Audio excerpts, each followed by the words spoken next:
And welcome back. Sister McKinnon Brown is not alone in her effort to help the homeless. Yes, students at the Milwaukee School of Engineering are working with Sister Brown to create an aquaponics system that will help the shelter produce most of the food needed to feed residents. So one of those students, Nick Bernat, is joining us today along with Sister Brown. And Nick, I've had a chance to sit in on some of your project meetings. How have you guys been able to get all the buy-in from each student to make this happen? Well, when this project was first presented to us, there was a lot of hesitance in some of our students, and as McCann has given us tours of this facility, I think every one of us has seen the possibilities that are within that facility, and just the chance to make something good out of this program that we've been placed in has just really motivated everybody to put in their own effort and do their part in this small little group here. What's been the challenge? What do you like about this opportunity?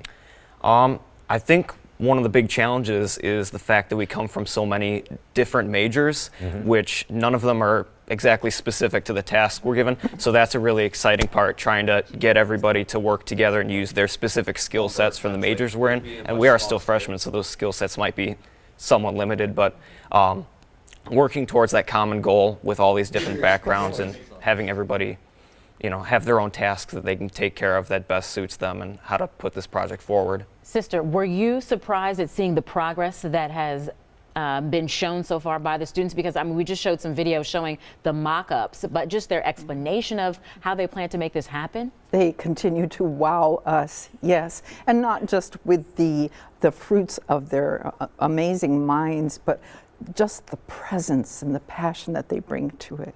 This is a great fit, and it is what is needed. When you look at a community helping a community, what a great team effort. Perfect.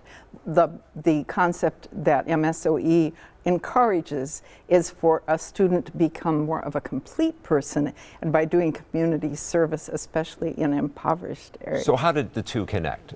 How did you get? Did you come up with the idea? During a quiet time, once it occurred to me that MSOE has a department of service leadership, servant leadership, and the head of that department is Deanna Leitsky. I asked her for a meeting. I told her what we were going to do. She arranged a tour with the professor, Michael Carriere, and with her and with students, and it all unfolded from there. Nick, what was the buy-in for you? How did you find out about it, and what did you say, yeah, I'd like to do this?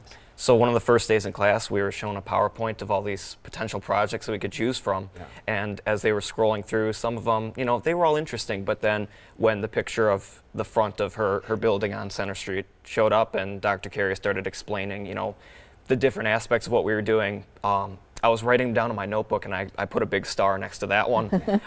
And at the time, it was two separate projects. I kind of circled them, and we went up to Dr. Carey after that, and we organized the group that day, and we had a tour that weekend. So it was very quick, and we just went right into it. Now, I know that this is a freshman project, but you guys are deciding that you want to make sure that you see this through its fruition.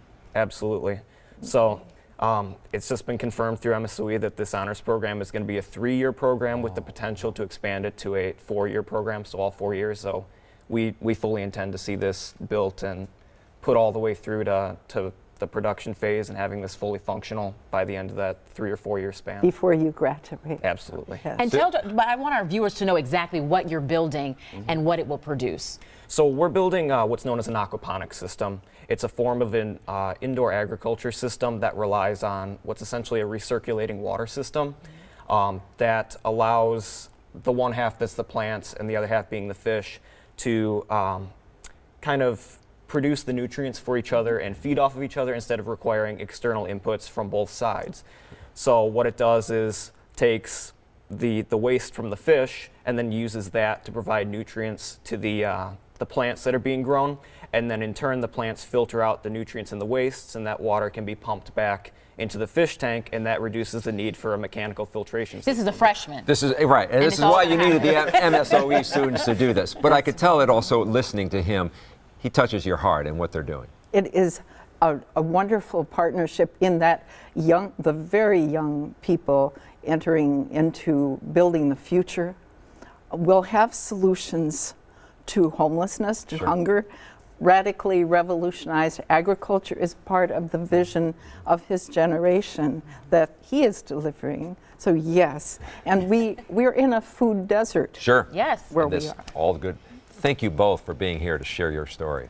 Thank you. Absolutely. Thank you so Well, much. eliminating chronic homelessness by 2018 is the goal of our next guest. Is that even possible? Well, we'll ask County Executive Chris Abley, who made that prediction 3 years ago.